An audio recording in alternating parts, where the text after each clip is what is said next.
So one of the things we're going to be measuring is weight, and weight is a measure of a force. So that's important to remember, that it's a force.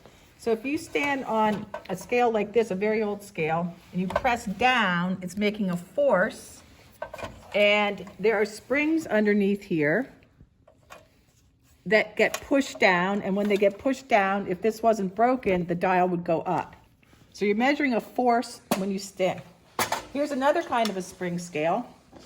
When you put something on it and it goes down, it's measuring the force of gravity. And you can then read how many newtons, which is on the left, of force the object is creating by the pull of gravity.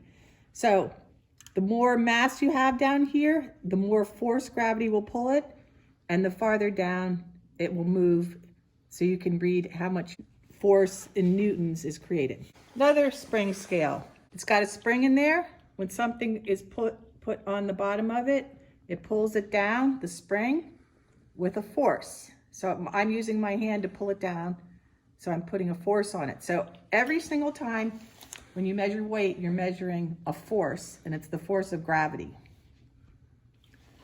So what we're going to do is make your own spring scale.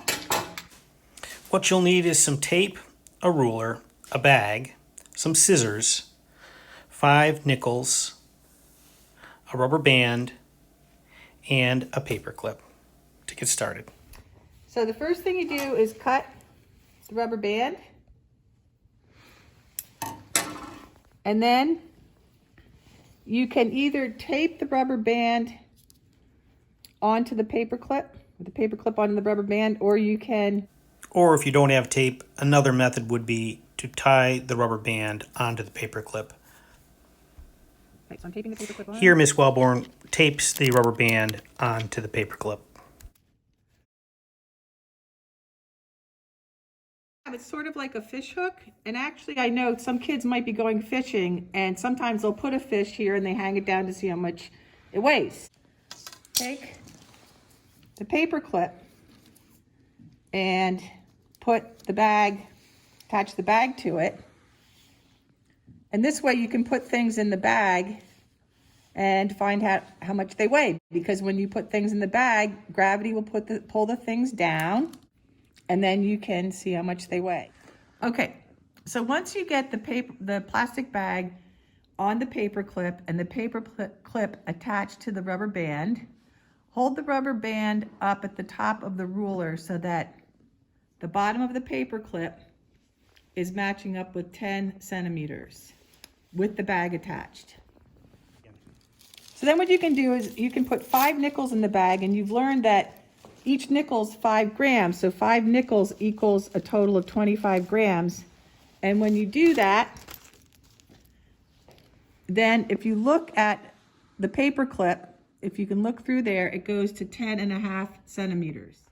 So when we put 25 grams in the bag, that's 5 nickels, gravity pulled down on those 25 grams so that it stretched the spring down, and it went 1/2 centimeter down from where it was. It started at 10, then it's at 10.5. In our store-bought balance, we put 25 grams in here. This registers 25 grams. It's halfway between 0 and 50 grams. This is the gram side. And the newtons, the weight, is 0.25, 1/4 of a newton. So from this, we know the same 25 grams, which is 1/4 of a newton, stretches the rubber band 1/2 centimeter. Every 1/2 centimeter the rubber band goes down is equal to 1/4 newton. So if it goes down 1 centimeter, it equals 1/2 of a newton.